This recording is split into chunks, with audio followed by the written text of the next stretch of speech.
Hello there, this is the Everyday Economist, and today I will be doing a video about the incoming energy crisis that we're seeing out of the Ukraine conflict. Russia is an energy behemoth both in the natural gas and oil industries, and the sanctions that have been laid against them due to their invasion of Ukraine is going to have serious ramifications for the global energy supplies, and we're already seeing the effects of which today. And this video will be looking at what's going to happen, because I think the media is not reporting the full picture, and it's going to get a lot worse before it gets better. And I will be also talking about the mixture of this economic disaster with the geopolitics that we're seeing regarding Iran and the Iran deal and Venezuela, and some of the shift in tone we've seen from Western allied nations regarding those two countries. So let's begin. Just to begin, I recommend you watch this video from my previous channel, which I posted, which was a video that was from November. And in this video, I predicted that we're going to have a war after the Olympics and some of the more detailed ramifications we will see from such. So this video is going to be very brief, but if you want a more detailed outlook, I recommend you go to watch this video on my channel.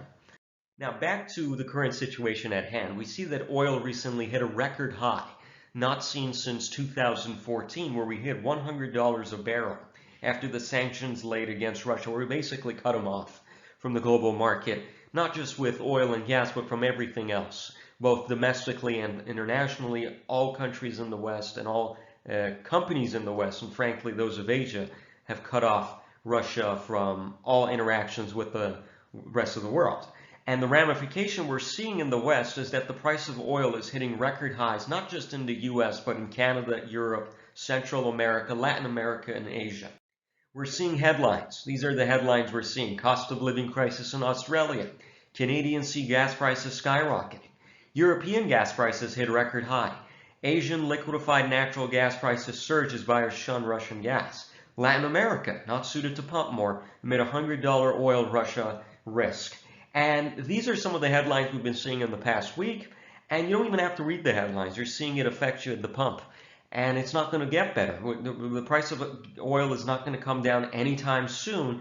And we see diplomats and economists alike scrambling in the West. And the reason why this is important is because you have to understand that Russia is an energy behemoth. So why is the price of gas getting suddenly affected? Let's take a look at Russia. Russia is both a gas and oil superpower. They exported, obviously prior to the sanctions, 5 million barrels of crude oil per day. That's 12% of the global oil trade. And we saw, to make matters worse, Central Europe, specifically Germany, cut off nuclear and their own domestic coal energy production, and they put all their eggs in Russia's basket with the Nord Stream pipeline, where they said we're going to go to more cleaner sources of energy, and we're going to have all of our energy dependencies put in the hands of Russia, specifically Vladimir Putin. An incredibly stupid geopolitical maneuver, but nevertheless it pleases domestic politics and domestic voters. And they did that prior to the sanctions. And now Germany, which is in essence the brainchild and the mastermind of the EU, has to scramble. Because if they go bankrupt and if they can't figure their energy crisis, it jeopardizes the collective European Union. And they're all going to be in trouble, because Germany is the one who bails out Italy and Greece and other countries when they hit rock bottom. But God help the EU if Germany hits rock bottom. And we're seeing some of the early signs of why this is going to be a major headache for not just Germany, but the rest of the world. Again, Russia's natural gas exports, 26% of international pipeline and 8% of the natural gas trade. So we see that by taking out Russia from the picture, there's going to be a great trade imbalance for energy reserves across the world. And someone has to come in to fill in that gap. But who is it going to be? Well, some early indications we see are in the West, and we have to pay very close attention to what the diplomats are doing. A lot of the YouTube videos and a lot of the discussion and narrative of media specifically focuses too much as a tunnel vision on the economists without any consideration to the geopolitics. But we cannot understand the geopolitics without the economics, and we cannot understand the economics without the geopolitics. They go hand in hand. So let's mix those two together. And before I do, look at this. Elon Musk, the poster child of green energy. All his companies are in the green space. He's saying, hate to say it, but we need to increase oil and gas output. He sees what's coming, the hell that is going to come with the incoming energy crisis that might plunge the world in a recession, if not depression, the likes of which we haven't seen in a very long time. And if Elon Musk, who is the canary in the coal mine here, is blinking the lights red, you know something is up. So, this is the geopolitics that I was talking about. The West is now reacting. We see that they're now drumming up the beats to have Iran and the Iran deal resolved immediately. Why the rush, she asked. Well, look at this. German Chancellor, remember what I said about Germany? Iran deal cannot be postponed any longer. This is the headline from a few days ago. Blinken, America's Secretary of State, European allies say time is running out in Iran nuclear deals. Why is time running out? Why is the West so desperate to bring Iran into the fold now that Russia has been isolated? Is it because the West is trying to isolate Russia's allies militarily? That could be one reason, but let's not kid ourselves. Russia is a military superpower.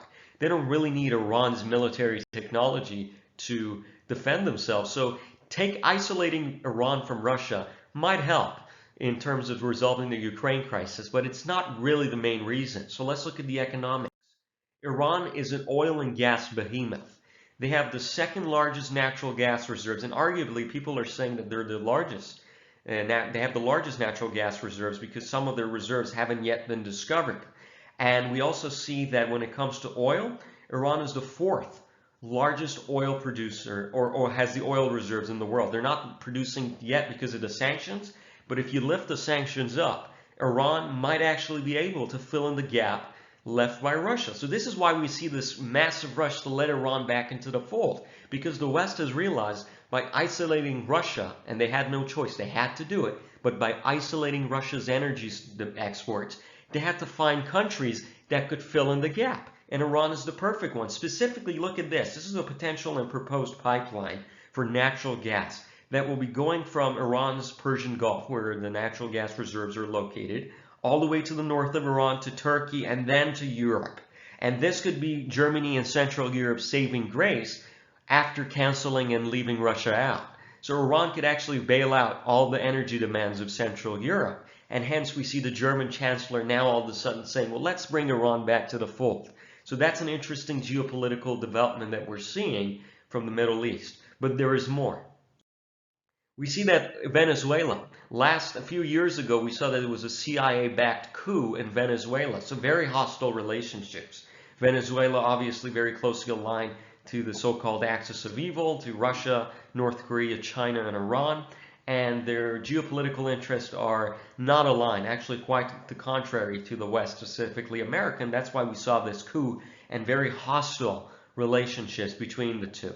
And this was a year ago, more than a year ago, a little bit more than a year ago. And now we're seeing that America all of a sudden has done a complete 360. Let's look. A few days ago, U.S. officials traveled to Venezuela, a Russia ally, as the West isolates Putin.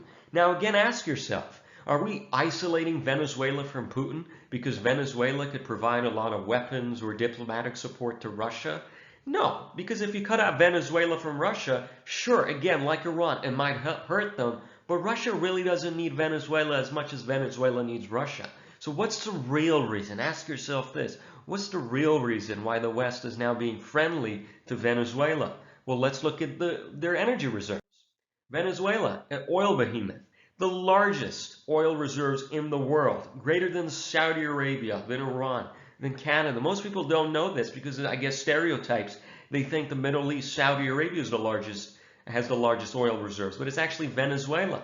But their production is absolutely abysmal because the Venezuelans don't have the technology, I guess due to sanctions, but also their lack of technological development to refine their oil. Remember, having crude oil in the ground is one thing, but actually refining it and making it ready to use for industrial and commercial purposes is completely different. And that's what Venezuela has been lacking. They have the reserves, but they don't have the production. And another reason also is because Venezuela, the crude oil they have, is usually more thicker than the ones found in the Middle East. So it's actually harder to refine and process and make it industrially and commercially usable. So that's why we see diplomats in the West all of a sudden opening up to Venezuela. Is it now because we like their democrat or their political system? Of course not. The real reason is, and let's not kid ourselves, is because Venezuela is an energy superpower. That's the real reason.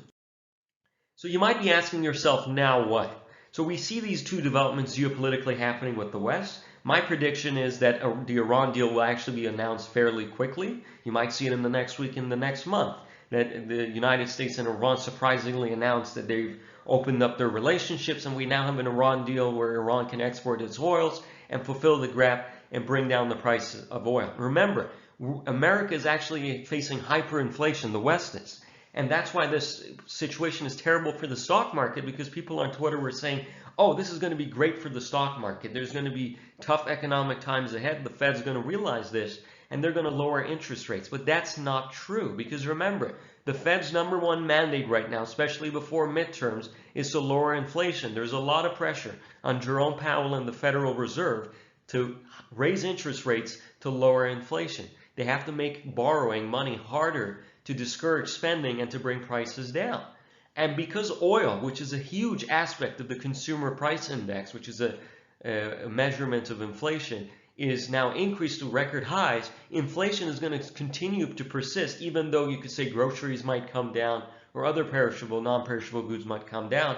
The fact that oil, which is 40% or 30% of the CPI, is still at record high, it's terrible for interest rates in pushing them upwards, and therefore bad for the market. So we could see that from the economic side, we're going to see more trouble in the stock market, more volatility, and more inflation, if not hyperinflation, coming into the midterms. Now, in terms of the Russian war, I think, well, we saw this headline. Russia's facing huge troubles with their 15-day plan. We saw Ukraine leak this, and we saw that Russia's plan to invade and topple Ukraine in 15 days is quickly unraveling, and it's not going to work out. And Russia, specifically Putin, is not one to back down from a battle.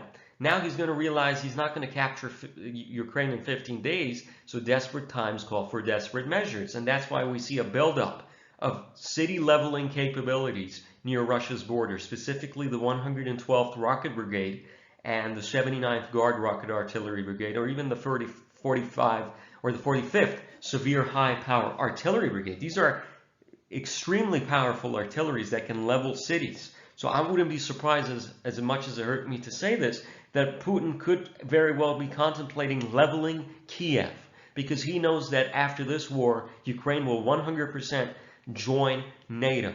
And if they join NATO, he has to make sure that they're going to be completely destroyed and weak in terms of their military and economic infrastructure, so that when they do join NATO, which they 100% will, they will be extremely weak and incapable. And these artillery vehicles that we're seeing deploy is the answer to that. They can fire chemical and even nuclear projectiles weighing up to 130 kilograms, and the Russian laser-guided round, which is called the Smelchok in Russian, or the translation of which is the Daredevil munitions. And these things can topple blocks at a time. Fire 4 of these at a city, and the city's gone from the map. You can glass the city that way and turn it into a parking lot. And if Putin, God forbid, finds out where the Ukrainian leadership is in Kiev, he can launch just one round and completely topple Ukraine as we know it. It's not there yet, but it's getting there. So unfortunately, as much as it hurt me to say this, the conflict in Ukraine, in my prediction, will be it's going to get a lot worse before it gets a lot better.